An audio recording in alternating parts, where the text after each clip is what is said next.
What's going on there, everyone? Well, this is a hilarious story to me. I don't know how many of you recall, but I'm sure most of you will.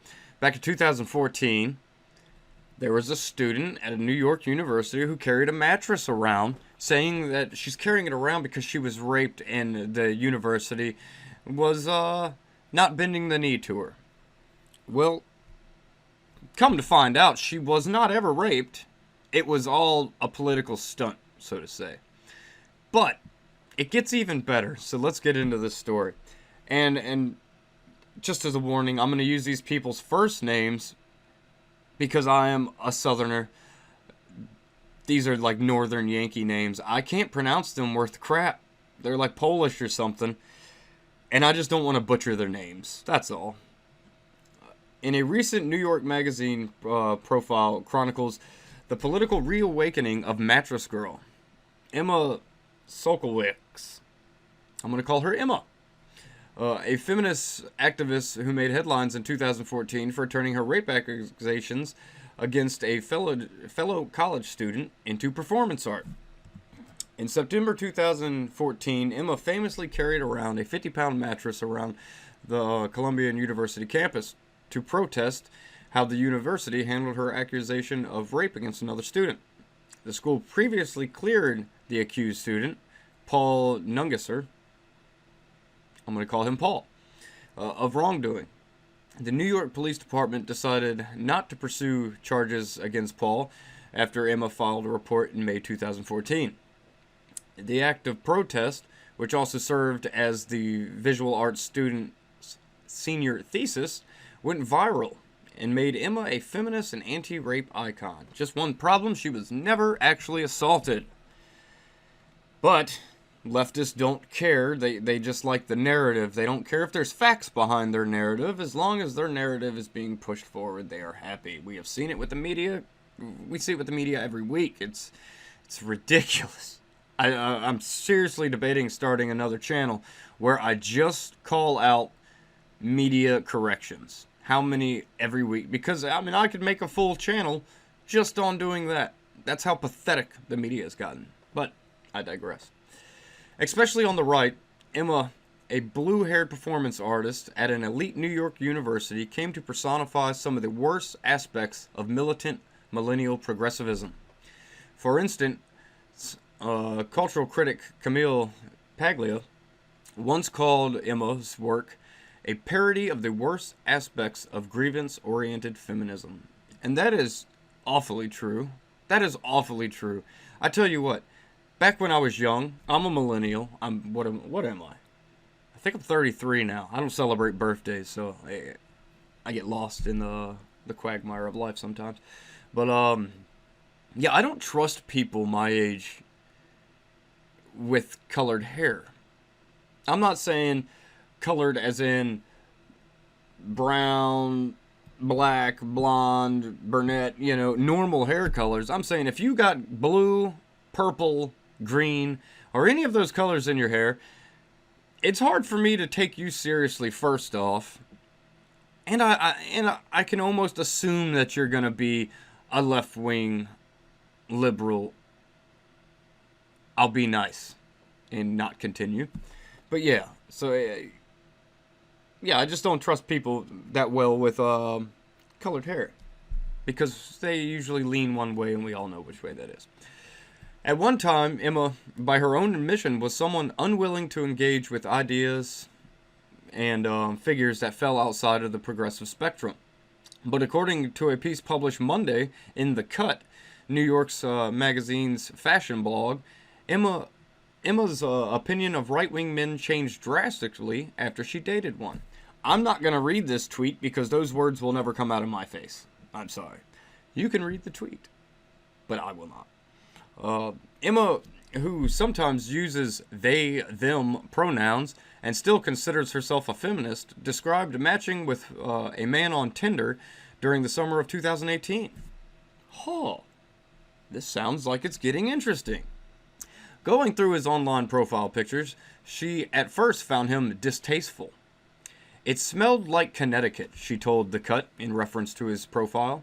He was very blonde, law school, cut jawline, trapezoidal body figure, tweed suit kind of vibe. But something inside me made me swipe right. I don't know. And Emma found she was wrong to judge a book by its cover. Huh, imagine that. Imagine that. Wow. Why does the leftist, not all, but why does a lot of people on the left do that? Why do they do that? They see someone dressed nice, looks like they got a good head on their shoulders, this, that, and the other, and they start judging them automatically. It's just like I do. I mean, I do the same thing. I will say that's one of my flaws. Like I just said, if I see someone with colored hair, I usually tend to shy away from those people. But I will actually still go up if they want to have a conversation. We'll conversate. I'm very polite to people. I think that's something we should all get back to being, is especially in public. Yeah, when I'm at home, I may say things about a group of people. You know, I'm a leftist. I may talk a lot of crap about the left. Yeah, but when I'm out in public and I'm actually meeting people from the left, I put that all behind me because I'm talking to this person right now. You know what I mean? It's like I'm not going to judge everyone because I'm talking to this person. Let's see what they have to say. I'm not going to wrap them up in a blanket group, which is a good thing. Which is a very good thing. He was actually way more fun to talk to than any other person I matched with, she said. She was, however, repulsed after stalking him on Twitter and discovering he was, quote, like very conservative. Putting aside her initial reaction, she decided to meet with the man for a date. The encounter proved a pleasant surprise for both of them. The man, who asked the cut to call him Chad, in reference to the incel stereotype, which is hilarious. That's funny that he actually asked to be called a Chad. I gotta see there's probably a little bit of egomania type thing going on there. Said Emma was not the patron saint of wokeness he'd expected to find. And I think we would be pleasantly surprised to see that. I think a lot of these leftist activist types aren't really what they claim to be behind closed doors. They're probably actually fairly decent, normal people. They just do it for the clicks, the likes, and the mentions. I'm telling you, social media has ruined people. It's made people change the way they think and do things to a bad level, to a disgusting level. Emma, he said, was curious about his different perspective that she had not been as familiar with. The two dated for a short time before deciding they were better off as friends. But Chad, an aficionado of Tucker Carlson, opened Emma up to perspectives and personalities she previously found untenable. She began reading Canadian public intellectual Jordan Peterson, whose name is whispered in a hushed tones by feminists and progressives who view him as a figurehead for the alt-right and toxic masculinity. I don't see how you could get that he's alt-right or promotes toxic masculinity at all. I happen to think that these left-wing people have never actually listened to any of his lectures or read any of his work, because that is very far from the truth when it comes to Jordan Peterson. Jordan Peterson, I don't even believe is a conservative at all. No, not at all. They twist people so bad just because they say like one or two things that they don't like, and then they just try to ruin people. It's really just obscene. Emma showed up in April to a Reason event and even posted for a photograph with two of her libertarian critics. According to the cut, her presence at another party for a libertarian writer was so surprising. Some wondered whether she was engaging in performance art there. Yeah, she's going to be hard to trust for a long time. That's the one thing. Fool me once, shame on you. Fool me twice. You know the old adage. According to the cut, her presence at another party for a libertarian writer was surprising. But according to Emma, her newfound ideological tolerance is not an act. For many years, she told the cut, I wasn't interested in listening to the other points of view. I was very emotional and making performance arts pieces that were very reactionary and fiery. That is an important statement. That is a very, very important statement. For many years, I wasn't interested in listening to other points of view, as I was very emotional and making performance art pieces. I think that's what we're seeing with almost all of these progressive leftist demonstrations and activist marches and all that. They're just super emotional people that don't know how. They don't have a good outlet for their emotions, obviously. So I think all of what we're seeing is just performance art. It's not that these people truly believe this stuff and feel this way. No, they're just crazily emotional people that instead of actually getting help for their emotional problems, they find this progressive movement and yeah, they just get wiped into there, and next thing you know, everyone's crazy. Emma told The Cut her previous work was something she got out of her system. She's growing up, and this is another thing that we see. There is a progression to life. When it's like statistically factual that the older you get, the more conservative leaning your thoughts are. Your thoughts and ideas and everything become. It's like statistically factual information.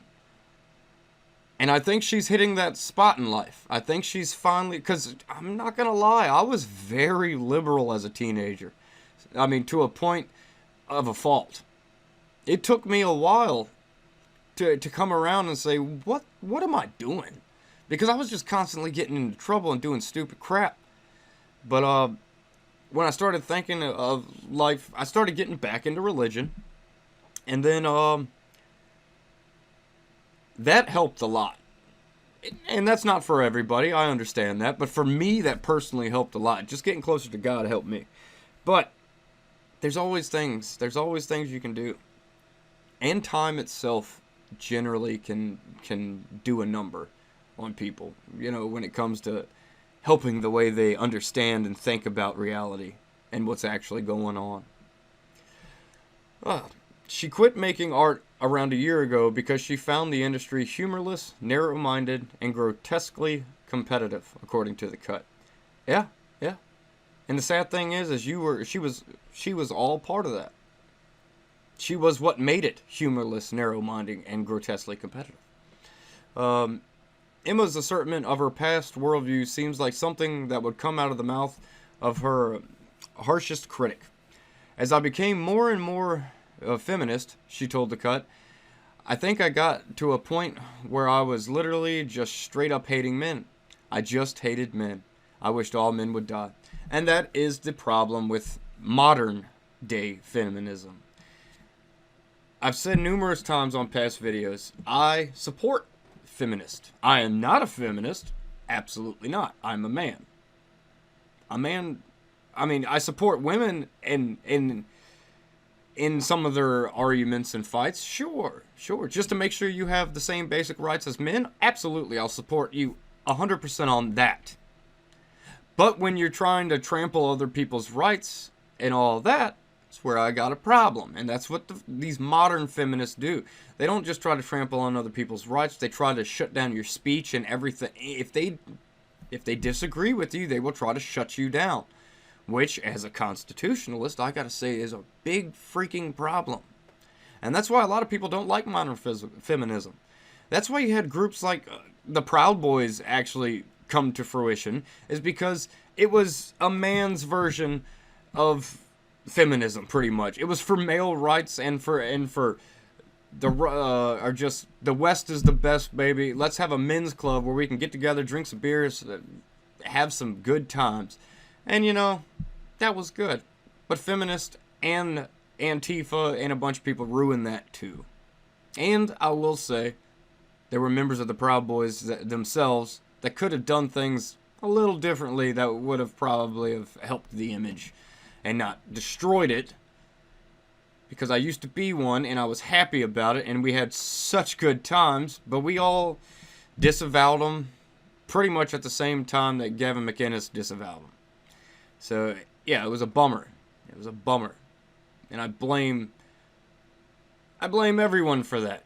Because it was just a men's group. We were having fun. It was like our modern, it was like feminism for men, patriarchy, you know, all that. But it wasn't to hurt or hinder anybody else. But what can you do? We were having too good of a time, so they had to shut us down. You know how that goes. But I am going to say I am glad to see Emma has opened her eyes to reality and has stopped. She's popped the ideological bubble that she was in. Wonderful. Do I trust it? No. Not yet. Not yet. But I will give her the benefit of a doubt and say, I'm proud of the growth that you have come through since 2014. You seem to be blossoming into something much better for yourself, for your family, and for everybody else around you. Now, get ready to see the hatred come your way, though. You know, this is a warning that there are going to be progressives and leftists who see you actually being civil, talking to people with different point of views, like a normal person would do, but there are going to be people like you used to be that are going to attack you for it. Be prepared for that. I am not going to attack you. I am going to say, good job. I hope this is true. And welcome to the real world. As always, I'd love to hear your comments. And like, share, and subscribe. I will catch y'all on the flip side.